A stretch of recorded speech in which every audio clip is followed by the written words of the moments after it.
ರೈತ ಮತ್ತು ಅವನ ನೆರೆಹೊರೆಯವ. ಒಂದು ಚಿಕ್ಕ ಹಳ್ಳಿಯಲ್ಲಿ ಸ್ಯಾಮ್ಯುಯಲ್ ಎಂಬ ರೈತನೊಬ್ಬ ವಾಸಿಸುತ್ತಿದ್ದ. ಅವನಿಗೆ ಒಂದು ಚಿಕ್ಕ ಹೊಲ, ಒಂದು ಹಸು ಮತ್ತು ತನ್ನ ಕುಟುಂಬಕ್ಕೆ ಸಾಕಾಗುವಷ್ಟು ಆಹಾರ ಮಾತ್ರ ಇತ್ತು.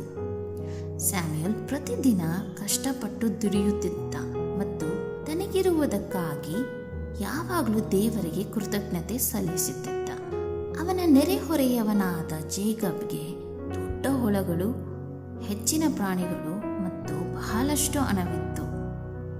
ಆದರೆ ಜೇಕಬ್ ಎಂದಿಗೂ ತೃಪ್ತನಾಗಿರಲಿಲ್ಲ. ಅವನಿಗೆ ಯಾವಾಗಲೂ ಇನ್ನೂ ಹೆಚ್ಚು ಬೇಕಾಗಿತ್ತು.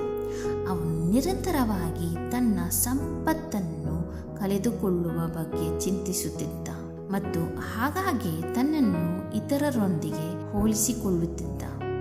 ಒಂದು ವರ್ಷ ದೊಡ್ಡ ಬಿರುಗಾಳಿ ಬಂತು. ಜೇಕಬ್ನ ದೊಡ್ಡ ಘನಜ ಕುಸಿದು ಬಿತ್ತು ಮತ್ತು ಅವನ ಸಂಪತ್ತಿನ ಹೆಚ್ಚಿನ ಭಾಗ ನಾಶವಾಯಿತು. ಅವನು ಬಹಳ ಆತಂಕಗೊಂಡು ನಿರಾಶೆಗೆ ಒಳಗಾದ. ಸ್ಯಾಮ್ಯುಯಲ್ನ ಚಿಕ್ಕ ಮನೆಯು ನಡುಗಿತ್ತು, ಆದರೆ ಅದು ನಿಂತುಕೊಂಡಿತ್ತು.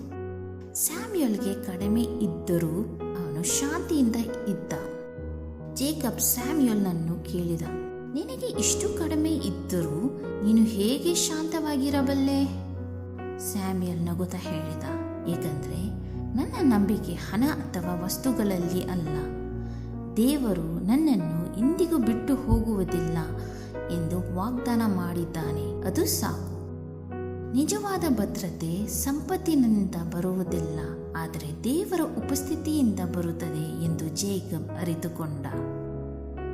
ಪಾಠ: ಈ ವಾಕ್ಯವು ನಮಗೆ ನೆನಪಿಸುವುದೇನೆಂದರೆ, ಹಣ ಮತ್ತು ಆಸ್ತಿಗಳು ವಿಫಲವಾಗಬಹುದು, ಆದರೆ ದೇವರು ಎಂದಿಗೂ ವಿಫಲವಾಗುವುದಿಲ್ಲ. ಆತನು ನಮಗೆ ಕೊಡುವುದರಲ್ಲಿ ನಾವು ತೃಪ್ತರಾಗಿದ್ದರೆ ನಮಗೆ ಯಾವಾಗಲೂ ಶಾಂತಿ ಇರುತ್ತದೆ. ಹಣದ ಆಸೆಯಿಂದ ದೂರವಿರಿ, ನಿಮಗಿರುವವುಗಳಲ್ಲಿ ತೃಪ್ತರಾಗಿರಿ. ನಾನು ನಿಮ್ಮನ್ನು ಎಂದಿಗೂ ಕೈ ಬಿಡುವುದಿಲ್ಲ, ಎಂದಿಗೂ ತೊರೆಯುವುದಿಲ್ಲ ಎಂದು ದೇವರು ತಾನೇ ಹೇಳಿದ್ದಾನೆ. ಇಬ್ರಾಯರಿಗೆ 13:5.